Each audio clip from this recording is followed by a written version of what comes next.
Hello friends, welcome to Niranjan கவிதைகள். இன்றைக்கி வந்து சூப்பரான ஒரு தக்காளி சாதம் தான் பார்க்க போகிறோம். நிரஞ்சாக்கு இன்றைக்கி தக்காளி சாதம். நான் ஹாஸ்பிட்டல் போகணும் இன்றைக்கி, அதனால சீக்கிரமாக செய்யணுன்றதுனால சிம்பிள் சமையல். இன்றைக்கி இது ஒரு தக்காளி சாதம் செஞ்சு நிரஞ்சாக்கு கொடுத்துட்டு ரசம் வச்சுட்டு கிளம்ப போகிறேன். அவ்வளோதான் இன்றைக்கி சாப்பாடு. இப்போ எண்ணெய் ஊற்றிருக்கேன், கடுகு போட்டிருக்கேன். கடுகு நல்லா வெடிக்கிட்டோம். இங்கே பாருங்கள், நம்ம கடுகு பொரிஞ்சிடுச்சு. இந்த ஸ்டேஜில் வந்து நம்ம வெங்காயம் சேர்க்குறோம். வெங்காயம் சேர்த்துருக்கோம். இப்போ வெங்காயம் வதங்க தேவையான உப்பு சேர்த்துக்கலாம். இந்த குழம்புக்கு என்ன தேவையோ அந்த உப்பு மட்டும் நான் இப்போ சேர்த்துறேன். பாருங்கள் ஃப்ரெண்ட்ஸ், நம்மளோட தக்காளி நல்லா நான் சிம்மில் போட்டு மூடி வச்சேன். நம்ம தக்காளி நல்லா வதங்கி மேஷ் ஆகிடுச்சு பாருங்கள். நம்ம தக்காளி இது மாதிரி சிம்மில் போட்டு மூடி வச்சுட்டு நல்லா அதுக்குள்ளே வேறு ஏதாவது ரசம் கூட்டுறது இல்லை வேறு ஏதாவது குழம்பு செய்கிறது அந்த மாதிரி ஏதாவது வேலை பார்த்துனே இருந்தோம்னா நம்ம தக்காளி இதுலேயே ஸ்மாஷ் ஆகி வெந்துடும். இப்போ இந்த டைமில் நம்ம தண்ணி சேர்க்காமையே இதை வந்து செய்யலாம், தண்ணி சேர்த்தும் செய்யலாம், நம்ம விருப்பம் தான். தண்ணி சேர்க்காமல் செஞ்சோம்னா அவ்வளோ டேஸ்ட்டாக இருக்கும். இது ரொம்ப நாள் 4 நாள் 5 நாள் நீங்கள் வெளியே எடுத்துன்னு போனாலும் கிடவும் கிடாது.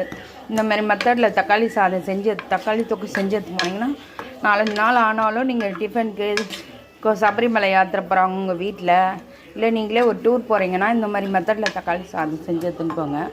இப்போ இதில் வந்து பாருங்க ஃப்ரெண்ட்ஸ், சூப்பரான நம்ம தக்காளி தொக்கு ரெடி ஆகிடுச்சு. இதை அப்படியே சாதத்தில் போட்டு குழந்தைக்கு கலரி லஞ்ச் பாக்ஸாக கொடுத்தான போகிறேன். இதே தான் நைட்டுக்கு டிஃபனுக்கும். நான் காலையில் தயிர் சாதம் வச்சுருக்கோம், அதனால் காலையில் எதுவும் டிஃபன் செய்யலை. இப்போ இது நைட்டு டிஃபனுக்கு வந்து அம்மாவுக்கு தோசைக்கு இட்லிக்கு எதுக்கு வேணாம். பாருங்கள், ஆவி பிறகுது, கேமராலே தெரியுது.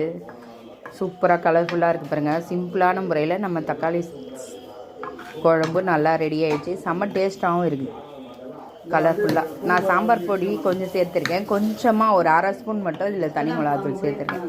ஏன்னா நிறைய சேர்க்கல, தனி மிளகாத்தூளே சேர்ந்து செஞ்சோம்னா இன்னும் டேஸ்ட்டாக இருக்கும். ஆனால் குழந்தைக்கு சேர்த்துன்றதுனால, குழந்தை காரம் சாப்பிட மாட்டான்றதுனால நான் கொஞ்சமாக தனி மிளகாத்தூள் சேர்த்துருக்கேன். சூப்பரான நம்ம தக்காளி தொக்கு இங்கே பாருங்க, சூப்பராக நிரஞ்சாக்கு தக்காளி சாதம் நம்ம தக்காளி தொக்கு வச்சு ரெடி பண்ணிட்டுட்டோம். செம்ம சூப்பராக இருக்குது பாருங்கள். நெருஞ்சாக்கு லஞ்சு பாக்ஸ் ரெடி ஆகிடுச்சு. மாமா கொஞ்சம் கூட எப்படி இருக்குது பார்க்கலாம் டேஸ்ட்டு.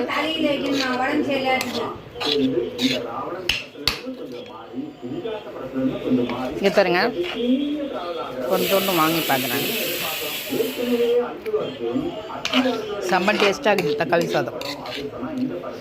செம்ம டேஸ்ட்டாக இருக்குது தக்காளி சாதம். நம்ம தக்காளி சாதம் மதியானத்துக்கு லஞ்ச் பாக்ஸ் செம்மையாக ஊறி சூப்பராக இருக்கும். நீங்கள் ட்ரை பண்ணி பாருங்கள் இந்த மாதிரி.